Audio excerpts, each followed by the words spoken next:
Ngayong adlaw sa tanan ay Muhammad Khalid Kibran sa Dimaporo, Congressman of the 1st District ng Lanao del Norte and now Governor Candidate number 2 sa balota. Maghangyo ako sa atong mga supporters dinhi sa lalawigan ng Lanao del Norte to support our President's first choice for Senator Secretary Benhur Abalos, number 1 sa balota. Si Secretary Benhur Abalos was a former city mayor of Mandaluyong City sa Metro Manila.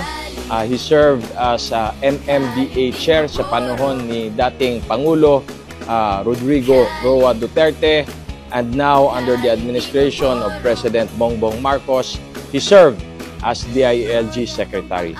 Sa panahon niya as DILG Secretary, kami sa lalawigan ng Lanao del Norte, we received his support, especially yung local government support funds, yung additional pundo na kailangan ng mga mayors at saka si Gobangging sa mga priority projects nila, but more importantly, yung request ng dalawang congressional representatives that we provide additional fire trucks at saka mobile vehicles para sa Bureau of Fire sa lalawigan ng Lanao del Norte at saka sa PNP din sa Lanao del Norte.